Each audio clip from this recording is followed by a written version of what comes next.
Hi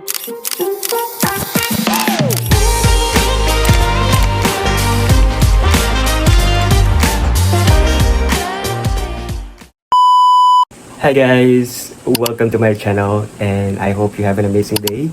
It's Jess Travels and More.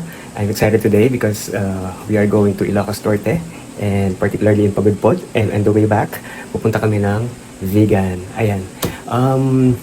Aside from being excited na pupunta sa Ilocos Norte, it's our first time there. Siyempre first time ko rin gagamitin yung ating DJI Osmo 360. Ayan.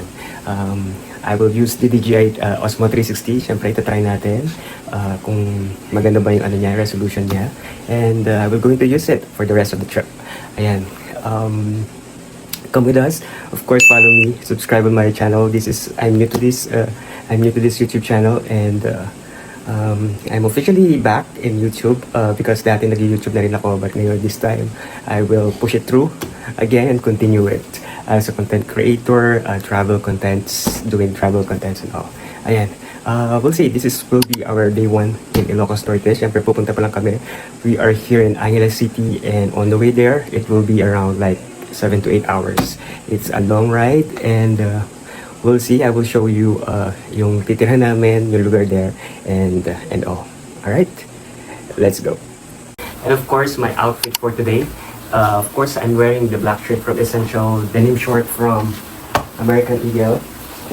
I'll be wearing a white shoes from On Cloud, the Rogers, and also to accessorize, I have smartwatch and my cup from Giordano.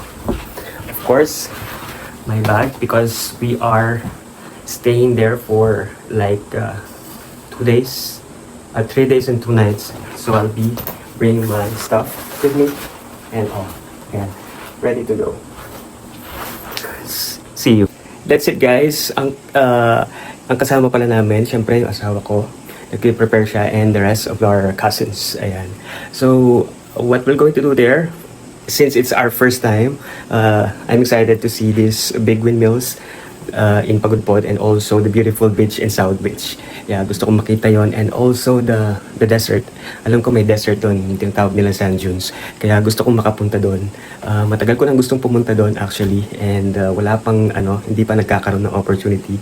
But that time has come. Ayan, dumating na yung araw na makakapunta na kami ng Ilocos Norte, and I'm really, really excited.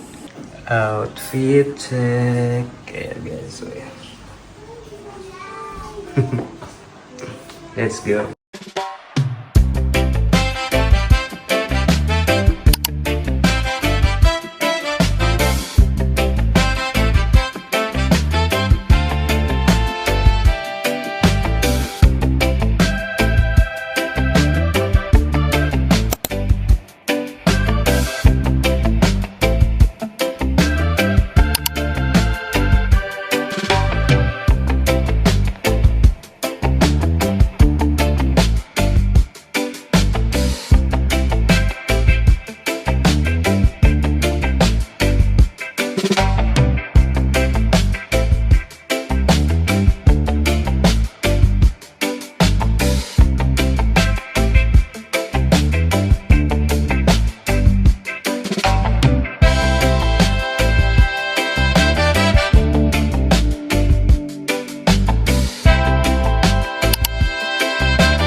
Finally guys, after 10 hours, ayan, padating na rin kami dito sa accommodation namin. This is Villa Manuela.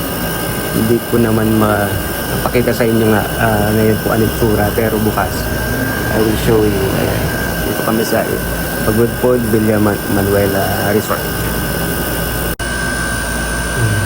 Inom na lang bago matulog.